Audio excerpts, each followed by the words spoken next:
એ કર્યા પછી સવારે ઉઠવું ને ચાવવું ને, આ મોબાઈલે તો એવા દઈ દીધા છે. તો ગોવિંદ સ્વામીના બેન ક્યાં રહેતા હતા? કાનબાઈ માવનમાં. હવે ઠાકોરજી એમની યાર વાતો કરતા, એમને જતાવતા. તો ગોકુલચંદ્રમાજીએ કહ્યું કે મને કંઈક ખૂંચે છે. તો કાનબાઈએ નારાયણદાસને કહ્યું, જોયું તો સૈયાની ગાદીમાં વનેરા નીકળ્યા. એ વાગે ને એવા પેલા હોય. નારાયણદાસજી પોતાના હાથે રૂના પોલ જોઈ લેતા, પછી તો રૂના પોલ જોઈ જોઈને બનાવતા. અત્યારે ઠાકોરજીની ગાડી કોઈ ઓલાની બનાવે છે? એ તો રૂની જ બનાવવાની. ઓલા ફોરેનના રૂ હોય ને બધા એની. તો એક દિવસ એક વૈષ્ણવ મારા ઘરે આવ્યા ને, ગામડાના આપણા ઘરે આવ્યા. તો મને કે અમારે કાલા કપાસ બહુ થઈ છે બેના. એટલે મેં કીધું તમે તો શીખવાડ્યું જ કે આપણે કોઈનું ધરાય નહીં ને આપણે કોઈનું. મને કે બાપા પૈસા દઈ દેજે. એના ઘરેથી એણે રૂ મોકલું. ક્યાંય તમને આટલો કચરો ન દેખાય. અને એની ગાદી બનાવડાવી. અત્યારે ફોરેનના રૂ તમને દેખાય હારા, પણ પ્રભુને ગરમ પડે. આપણું કાલા કપાસવાળું રૂ ઉનાળામાં ઠંડક આપે અને શિયાળામાં ગરમ રહે. તો કાનબાઈના ઘણાય પ્રસંગો. કાનબાઈ એકવાર ગોકુળ ગયા તો નવનીત પ્રિયાજી પલ્લામ ઝૂલતા હતા. ગિરધરજી અંદર કંઈક લેવા ગયા. કાનબાઈ કે બાવા આવું ન હાલે હો, આ લાલો તો નાનો છે, આ પલ્લામાં ક્યાંક ઉઠવા જાય ને ખેલી જાય તો બાવા એકલા મૂકીને ન જોવાય. આ કાનબાઈને બધાય જતાવતા હતા. એમના ઠાકોરજી બેટીજીને ત્યાં મૂકીને ગયા દેવકાબેન, કંઈક લૌકિક કામે. 10 વાર કીધું રાજા ધ્યાન રાખજો. એ કે હા. હવે જ્યાં ગયા હતા ત્યાં 10 વાગે ઠાકોરજીએ કહ્યું મને પોઢાડ્યા નથી, મારા પગ દુખે જ માં. કાનબાઈ દોડતા દોડતા આવ્યા. કાનબાઈના 500 પ્રસંગો છે. તો એ કાનબાઈ ક્યાં રહેતા હતા? માવનમાં. બોલો વલ્લભાધીશ. મધુરાષ્ટક.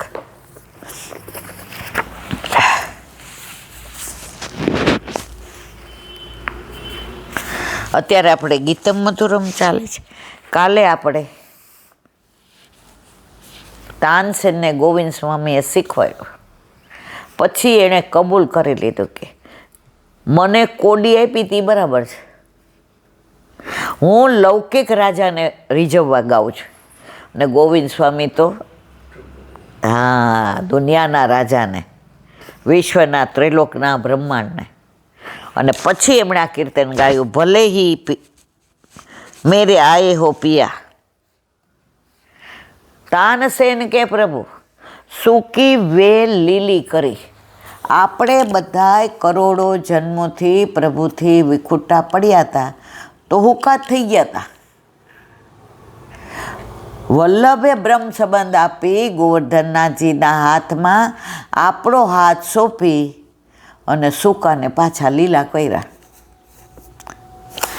હવે એનો ભાવ કહે છે, એક સખીની નિકુંજમાં ભર બપોરે નંદનંદન પધાર્યા છે. તેમને સંબોધીને તે સખી વિનંતી કરે છે, હે પ્રિય, બરાબર બપોરના સમયે આપ મારી નિકુંજમાં ભલે પધાર્યા. માટે આજનો દિવસ, અત્યારનો નક્ષત્ર અને મુહૂર્ત, ઘડી, પળ અને ક્ષણ સર્વ મારા માટે શુભ છે. ગોપાલ આયે સોહી દીન નિકો. ઘણાય ફોન કરીને પૂછે, ઈલાબેન અમે ક્યારે પુષ્ટ કરાવીએ? મેં કીધું કાલે જ જાઓ. પ્રભુને વાર, તિથિ, પળ, ક્ષણ કોઈ જરૂર નથી. ગોપાલ આયે સોઈ દીન નિકો, બસ. મારા હૃદયમાં આપના દર્શનથી અને પધારવાથી અલૌકિક આનંદ થયો છે. વિરહનો દુઃખ ચાલ્યું ગયું. બ્રહ્મ સંબંધ લઈએ અને જ્યાં સુધી પ્રભુ ન પધારે ત્યાં સુધી વિરહ આપણને થતો નથી.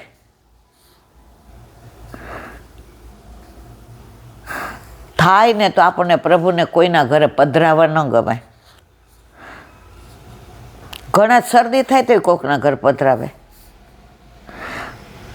હમણાં જ એક જણ મને મળ્યું તો મેં શું કરે પ્રભુ પ્રસન્નતામાં, એટલે મને કે હા. એને વર કે તને ક્યાં ખબર પ્રસન્નતામાં ક્યાં આપણા ઘરે છે. મેં કીધું તો તમે એ ક્યાંય દર્શન કરવા આવ્યા હતા, તો મેં તમારા ઠાકોરજી એને વર કે આને શરદી થઈ છે ને એટલે ઠાકોરજીને એ કહે કે મારી બેના ઘર પધરાવ્યા છે. તો અમને મંદિરે દર્શન કરવા આવવામાં વાંધો નથી, શરદી થઈ, તમારા ઠાકોરજી બીજાને ઘરે. આ વિરહ નથી ને ત્યાં સુધી પ્રભુ જતાવે નહીં. પ્રાચીન વયસો તો 2-3 તાવ હોય ને તો એ ઠાકોરજીને કોઈના ઘરે ન મૂકતા હોય. મેં એવા વૈષ્ણવ જોયા છે, દર્શન કર્યા છે, એના ઘરે ગઈ છું, એના ઘરે રહી છું, ત્યારે મને બધાય વેવલા લાગતા હતા. મને મારી બા સમજાવે, બેબી તું બોલો આમ ધ્યાન રાખ. હું કહું એમના મોઢે કહું છું કે તારા મોઢે? વેવલા બધાય. હવે સમજણ પડી કે પ્રભુને કેવો પ્રેમ કરતા હતા, કે એમનાથી વિરહ નહોતો સહન થતો. અને આપણે શરદી થાય તો બીજાને ઘરે.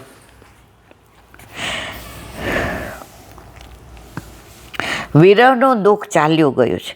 આપ કૃપા કરો તો સુંદર ચંદન સિદ્ધ કરી આપના શ્રેયંગ પર તેનો લેપ કરું અને આપની દાસી બની આપના ચરણારવિંદમાં હું દંડવત કરું.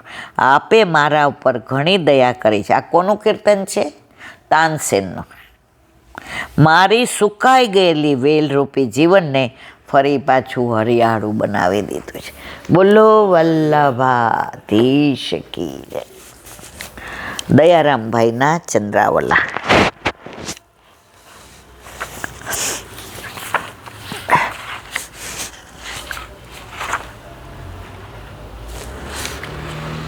ક્યાં વયું ગયો?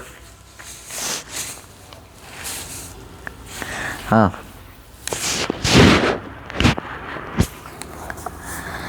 સત્તાવનનું. હરિજન તે હરિરૂપ છે, તેને મૂર્ખ નિજ સમજાણે. જેમ શશી સાગરમાં હતું માન્ય મીને તે મીન પ્રમાણે.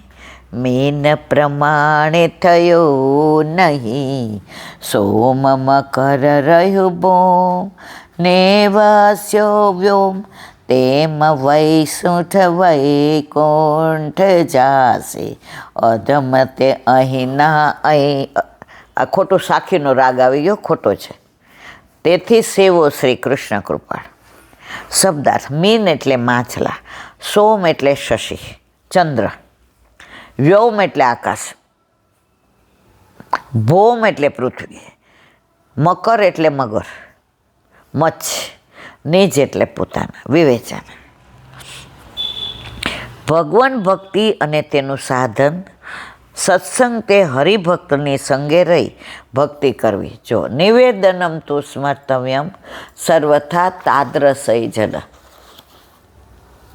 વંચકથી ચેતીને રહેવું, નહીં તો જે ભાવ ભેગો કર્યો હોય એ લૂંટાઈ જાય. આ ઉદ્દેશ્ય રૂપ આ ચંદ્રાવલામાં કવિશ્રી કહે છે, ભગવત ભક્ત છે તે ભગવત રૂપ છે, તેને અજ્ઞાન પુરુષ પોતાના જેવો જાણે છે.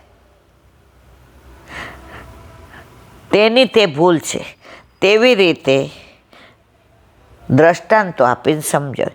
ચંદ્ર એક દિવસ સમુદ્રમાં નિવાસ કરતો હતો ત્યારે પાણીમાં રહેલા જળચરો, માછલા, મગરમચ્છ એમ જાણતા કે આ કોઈ અમારા જેવું જળચર પ્રાણી છે. ચંદ્ર ઉપરથી પ્રકાશ પ્રતિબિંબ પડે ને તો આ બધા માછલા ને મગરમચ્છ હું માનવા માંડ્યા ઠીક, હવે આ તો અમારા જેવું. તો ભગવદીઓને આપણે આપણા જેવા ના માનવા, એમને ઓળખવા મુશ્કેલ છે. એ સહજરીએ પોતાનું સ્વરૂપ પ્રગટ નથી કરતા, એટલે એના દોષ ન થાય ને એનાથી ને બચવું. સમુદ્ર મંથન થયું પછી ચંદ્ર તો આકાશે ચડી ગયો. જે 14 નીકળ્યા એમાં એક ચંદ્ર, લક્ષ્મીજી, વિષ, અમૃત, ઘોડો, ઐરાવત હાથી, આ બધાનું આપણે અષ્ટમ સ્કંધમાં જ્યારે આવશે ત્યારે વિવરણ કરીશું. અને માછલા તો પાણીમાં જ રહ્યા.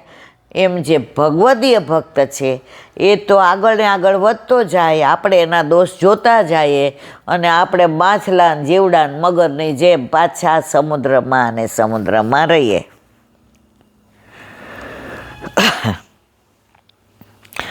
જળમાં ચંદ્રના પ્રતિબિંબને જોઈને તેને પકડવા દોડે. તેનાથી ચંદ્ર હાથ આવતો નથી, કારણ કે ચંદ્ર હવે જળચર નથી. તે તો હવે આકાશમાં રહી પ્રકાશ આપે છે.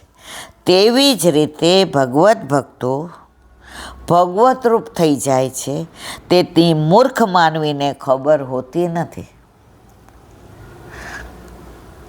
આપણી યારે રહેતા હોય ને આપણને આપણી જેવા જ લાગે. ઘર કી મુર્ગી દાલ બરાબર. ઘણાય ભગવત ભક્ત હોય ને એનું કોઈ અપમાન કરી નાખે ને હસી દે, પણ પોતાનું સ્વરૂપ પ્રગટ કરે નહીં, કારણ કે પ્રગટ કરે રસ જાય.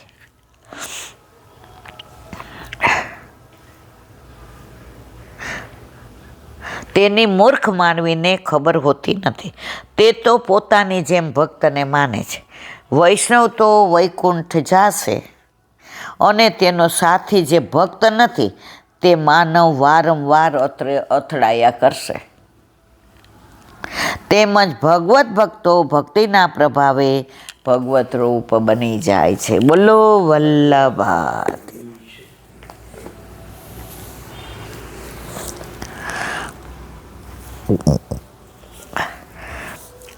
વલ્લભાધીશ કી. સુબોધિનીજીનું પાન વલ્લભ કરાવે તો થાય, આને સ્પર્શ કરવો આપણા બસની વાત નથી. પ્રથમ સ્કંદ સુબોધિનીજી ભાગ 5. સ એતરધ્યાસ્તે યાસનમ પાર્થિવોચિતમ પિતામહેન પન્યસ્તમ રાજ્ઞારણ્યમ વિવિક્ષતા. અર્થ: જંગલમાં જવાની ઈચ્છા કરતા પિતામહ યુધિષ્ઠિર રાજાએ આપેલા અને રાજાને યોગ્ય આસન ઉપર તે પરીક્ષિત હાલ બિરાજે છે. સુબોધિની છે ભગવાન સાથે સાયુજ્ય પ્રાપ્ત કરનાર, ભગવાનની જેમ જ દરેક સ્થળે સ્ફુરિત થાય છે. માટે આ એમ રાજા પરીક્ષિત જાણે સામે ઉપસ્થિત હોય તેવો નિર્દેશ કરે છે. તેથી તે રાજા હાલમાં પણ રાજાઓને યોગ્ય એવા આસન પર બેઠેલા છે એમ કહ્યું છે. હકીકતમાં તો જન્મેજય અત્યારે રાજા છે, પણ સૂતજી કહે છે કે ત્યાં જન્મેજય બેઠા નથી, પણ પરીક્ષિત ભગવદ રૂપ થઈને બેઠેલા છે એમ સર્વને જણાય છે. તે બતાવવા હી પદ મૂક્યું છે. એટલે રાજાઓને યોગ્ય આસન ઉપર હાલમાં પણ તે બેઠેલા છે. જો તેમ ન હોય તો આસનમ પાર્થિવોચિતમ, રાજાને ઉચિત આસન એમ કહેવું નિરર્થક થાય. વળી બીજા કોઈ સિંહાસન પર બેઠા નથી, પણ પિતામહ રાજા યુધિષ્ઠિરે વનમ વિસિક્તોપન્યસ્તમ, વનમાં જવાથી ઈચ્છાથી ત્યાગ કરેલો જે સિંહાસન પર યુધિષ્ઠિરે એમને બેસાડ્યા હતા તે જ સિંહાસન પર પરીક્ષિત બેઠેલા છે. આ શું માત્ર આદર દર્શાવવા કહે એવો પ્રશ્ન થાય ત્યાં ખુલાસો કરે છે. તેથી આસ્તે ધુના ચરાચરસી કર્વેન્દ્ર શ્રેયોત્લસત ગજાવે મહારાજ ચક્રવર્તી બૃહસ્ચવા. ચક્રવર્તી અને યશસ્વી રાજશ્રી મહારાજ પરીક્ષિત કૌરવંશના રાજાઓને રાજ્યલક્ષ્મી દ્વારા શોભતા આજે પણ હસ્તિનાપુરમાં બિરાજે. સુબોધિની આસ્તે ધુના અધુના અપી તથૈવાસે, હાલમાં પણ તેવી જ રીતે રહે છે. એટલે કે બીજો દેહ ધારણ કરીને રહેલા નથી, પણ તે રાજશ્રી છે. કોણ? પરીક્ષિત રાજ. આજની તારીખમાં એટલે સૂતજી જ્યારે આ કહે છે ત્યારે પરીક્ષિત રાજા હતા નહીં, આજે પણ એવી રીતે બિરાજેલા છે. તે રાજશ્રી છે. તેમના જેવા બીજા કોઈ હશે એવો ભ્રમ દૂર કરવા કહે છે. કૌરવેન્દ્ર દિયો લ્યસસે, કૌરવોના રાજાઓની લક્ષ્મી વડે તે શોભી રહ્યા, અથવા રાજ્ય લક્ષ્મીથી શોભતા સિંહાસન પર બિરાજમાન, તે પણ હસ્તિનાપુરમાં બિરાજે. માટે કહે છે મહારાજ રાજ્ય લક્ષ્મીથી પુષ્ટ છે. વળી રાજ્યમાં ચક્ર સમાન ભ્રમણ કરી પોતાની આજ્ઞા પડાવે છે, માટે ચક્રવર્તી છે.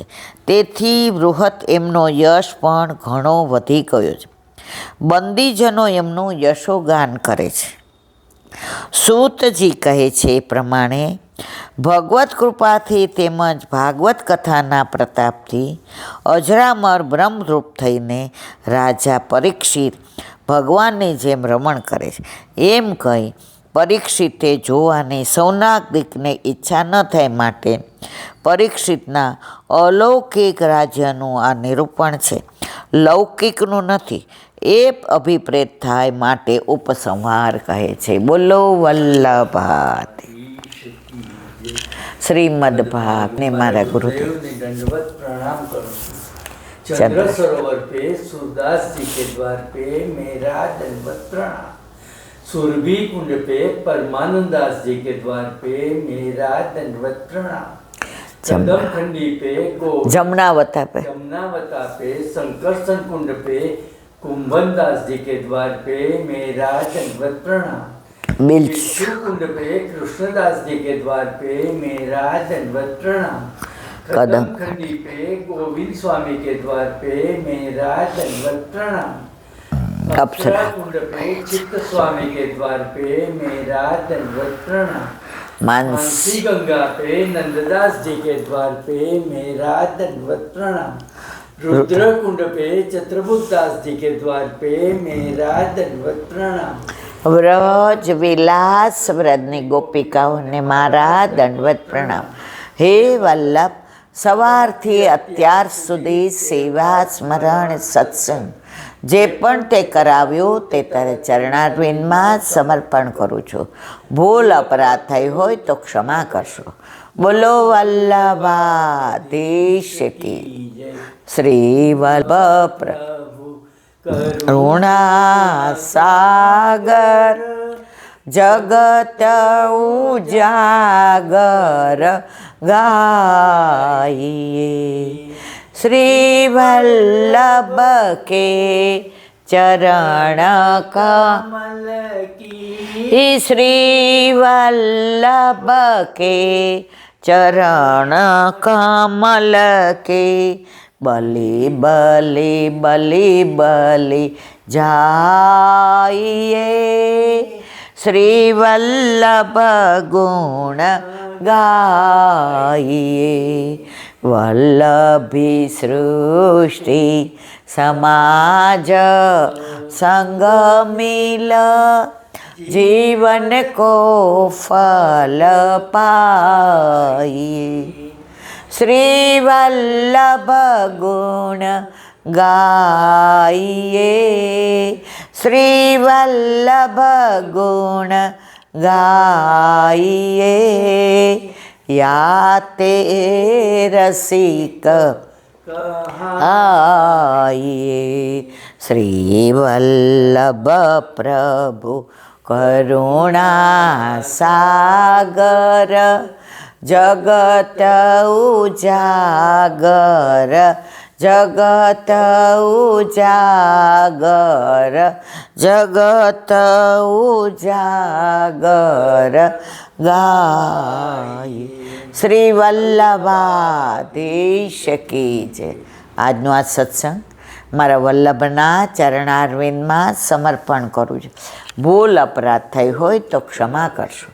આ મારા વલ્લભની વાણી અને ભૂલો એ મારી. બોલો વલ્લભાધીશ કી જય. વસંત વિહારી લાલ કી. બધા વૈષ્ણવને જાજા કરીને જય શ્રી કૃષ્ણ.